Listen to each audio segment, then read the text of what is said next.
নমস্কার বন্ধুরা, রুনিয়ের মম কিচেনে আপনাদের স্বাগত। আশা করি সবাই ভালো আছেন। আজ আমি আপনাদের সঙ্গে শেয়ার করব আলু, বেগুন, সজনে ডাঁটা দিয়ে মাছের ঝোলের রেসিপি। এই সময় সজনে ডাঁটা খাওয়া আমাদের শরীরের পক্ষে খুবই উপকারী। গরমের সময় দুপুরে ভাতের সাথে সজনে ডাঁটা দিয়ে মাছের পাতলা ঝোলের এই রেসিপি খেতে লাগে দুর্দান্ত। খুবই সহজ রেসিপি, খেতে অত্যন্ত সুস্বাদু হয় এই মাছের ঝোল। আশা করছি আজকের এই সহজ রেসিপির ভিডিও আপনাদের ভালো লাগবে।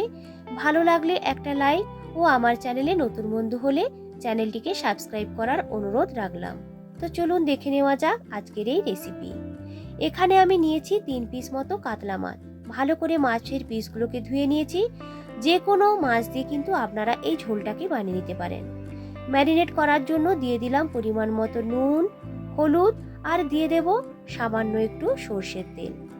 এইভাবে মাছগুলোর মধ্যে একটু সর্ষের তেল দিয়ে ম্যারিনেট করলে দেখবেন ম্যারিনেশনটা করতেও আপনাদের খুব সুবিধা হবে আর মাছের গায়ে মশলাগুলো কিন্তু খুব ভালোভাবে চিটে যাবে। তো দেখুন, এইভাবে মাছের দুদিকটাকে নুন হলুদটাকে ভালো করে মাখিয়ে নিয়েছি। এরপর রেস্ট করার জন্য রেখে দিলাম 5 মিনিটের মতো। এই ঝোলটা বানানোর জন্য এখানে আমি নিয়েছি আলু, বেগুন আর সজনে ডাঁটা। সজনে ডাঁটার উপরের যে আঁশের মতো অংশটা থাকে সেটাকে ভালো করে ছাড়িয়ে নিয়ে সমস্ত সবজিগুলোকে ভালো করে ধুয়ে নিয়েছি। এই সময় তৈরি করে নেব একটি মশলার পেস্ট। দিয়ে দিলাম একটি মিক্সি জারের মধ্যে 1 টেবিল চামচ গোটা ধনে, দিয়ে দেব হাফ টেবিল চামচ গোটা জিরে, আর এখানে নিয়েছি 1 টেবিল চামচ সাদা সর্ষে ও পোস্ত। ঝালের জন্য এখানে আমি নিয়েছি একটা লঙ্কা, আপনারা আপনাদের প্রয়োজন মতো নিয়ে নেবেন। সামান্য একটু নুন দিয়ে দেব। সর্ষে থাকার কারণে মশলা বাটার সময় তেতো হয়ে যায়। এইভাবে নুন দিয়ে বাটলে দেখবেন মশলাটা কিন্তু তেতো হবে না। প্রথমে একবার ঘুরিয়ে নিয়ে জল অ্যাড করে এইভাবে পেস্ট তৈরি করে নেব। এরপরে প্যানের মধ্যে নিয়ে নিলাম পরিমাণ মতো সর্ষের তেল। আজকে রান্নাটা আমি সর্ষের তেলেই করব।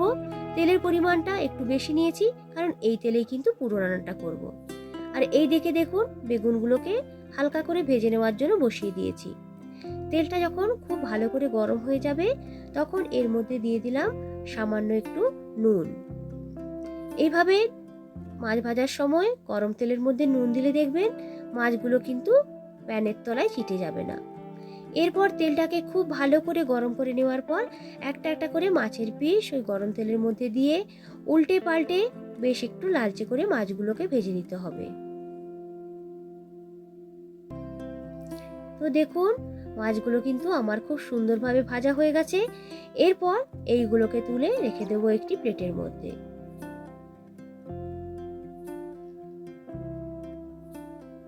সেম তেলের মধ্যে এরপর দিয়ে দিলাম তেজপাতা, শুকনো লঙ্কা ও 5 ফোড়ন। যখন ফোড়ন থেকে বেশ একটা সুন্দর গন্ধ বের হতে শুরু করবে তখন এর মধ্যে দিয়ে দেব কেটে রাখা আলুর টুকরোগুলোকে। গ্যাসের ফ্লেমটাকে মিডিয়াম টু লোতে রেখে কয়েক মিনিটের মতো আলুগুলোকে নাড়াচাড়া করে একটু ভেজে নেব। আলুগুলো যখন একটু ভাজা হয়ে আসবে এর মধ্যে দিয়ে দিলাম কেটে রাখা সজনে ডাঁটাগুলোকে। সামান্য একটু নুন ওই সবজির মধ্যে দিয়ে দেব। এরপর সমস্ত কিছুকে ভালো করে মিশিয়ে নিয়ে আরও কিছুটা সময় এইভাবে নাড়াচাড়া করে ডাঁটা এবং আলুগুলোকে একটু ভেজে নেব। এরপর ঢাকনাটা লাগিয়ে রেখে দিলাম মিনিট 3 মতো। তো দেখুন, আলু এবং ডাঁটাগুলো কিন্তু একটু একটু করে সেদ্ধ হয়ে এসেছে। এরপরে ওই সবজিগুলোর সাথে দিয়ে দিলাম স্লাইস করে কেটে রাখা একটা মিডিয়াম সাইজের পেঁয়াজ, আর দিয়ে দেব একটা মিডিয়াম সাইজের টমেটো কুচি। সবজিগুলোর সাথে টমেটো এবং পেঁয়াজটাকে খুব ভালো করে মিশিয়ে নিয়ে কষে নেব। টমেটো এবং পেঁয়াজটা যতক্ষণ না পর্যন্ত একটু নরম হয়ে আসছে ততক্ষণ পর্যন্ত কিন্তু কষে নিতে হবে। এরপরে ঢাকা দিয়ে রেখে দিলাম 2 থেকে 3 মিনিটের মতো। তো দেখুন, টমেটো আর পেঁয়াজটা কিন্তু খুব সুন্দর নরম হয়ে গেছে আর টমেটোটা বেশ গলে গলেও এসেছে। এই সময় এর মধ্যে দিয়ে দেব তৈরি করে রাখা সেই মশলার পেস্টটাকে। মিক্সির জারে যেহেতু অনেকটাই মশলা লেগেছিল তাই জার ধুয়ে জলটাও দিয়ে দেব ওই মশলার মধ্যে। গ্যাসের ফ্লেমটাকে লোতে রেখে ভালো করে কষে নিতে হবে। এইখানে যেহেতু সর্ষে এবং পোস্ত দেওয়া আছে তাই গ্যাসের ফ্লেমটাকে একদম লোতে রাখতে হবে, নাহলে মশলাটা কিন্তু এই কড়াইয়ের তলায় চিটে যেতে পারে। মশলাটি কষে নেওয়ার পর এর মধ্যে দিয়ে দিলাম হলুদ এবং লঙ্কা গুঁড়োকে একটু জল দিয়ে ভিজিয়ে রেখে দিয়েছিলাম সেই মিশ্রণটাকে। এরপর সমস্ত কিছু দিয়ে ভালো করে কষে নেব যতক্ষণ না পর্যন্ত মশলাগুলোর মধ্যে যে একটা কাঁচা গন্ধ আছে সেটা চলে যাচ্ছে। তো দেখুন আরও প্রায় 2 মিনিটের মতো কষে নিয়েছি আর মশলাটা বেশ কিন্তু শুকনো শুকনো হয়ে এসেছে। এর মধ্যে দিয়ে দিলাম পরিমাণ মতো জল। ঝোলটা আপনারা কতটা রাখবেন তার উপর নির্ভর করেই কিন্তু জলটা দেবেন। যেহেতু আজকে আমি একটু পাতলা ঝোল রাখবো তাই জলের পরিমাণটা একটু বেশি দিয়েছি। ঢেকে সবজিগুলোকে সেদ্ধ হওয়ার জন্য রেখে দিলাম 10 মিনিটের মতো। তো দেখুন ঝোলটা আমার কিন্তু খুব সুন্দরভাবে ফুটে উঠেছে। এই সময় এর মধ্যে দিয়ে দেব ভেজে রাখা বেগুনগুলোকে। এখানে আমি ভাজা বেগুন ব্যবহার করেছি তাই একটু পরে দিলাম। যদি আপনারা কাঁচা বেগুন ব্যবহার করেন তাহলে একটু আগেই কিন্তু বেগুনগুলোকে ঝোলের মধ্যে দিয়ে দেবেন। বেগুনগুলোকে ঝোলের মধ্যে দেওয়ার পরে আরও কিছুক্ষণ ভালো করে ফুটিয়ে নেব। এরপর এর মধ্যে দিয়ে দিলাম ভেজে রাখা মাছগুলোকে ওই ঝোলের মধ্যে দিয়ে ভালো করে ঝোলের মধ্যে মাছগুলোকে একটু ডুবিয়ে নেব। এর ফলে মাছগুলোর মধ্যে গ্রেভিটা খুব ভালোভাবে ঢুকে যাবে আর ঝোলটা খেতেও কিন্তু খুব ভালো লাগবে। নুনটা টেস্ট করে সামান্য আর একটু নুন ওই ঝোলের মধ্যে দিয়ে দেব। সমস্ত কিছু ভালো করে মিশিয়ে নেওয়ার পর আবারও ঢেকে রেখে দিলাম মিনিট 2 মতো।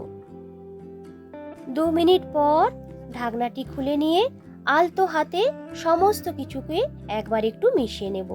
তো দেখুন আলু, বেগুন এবং ডাঁটাগুলো কিন্তু খুব ভালোভাবে আমার সেদ্ধ হয়ে এসেছে।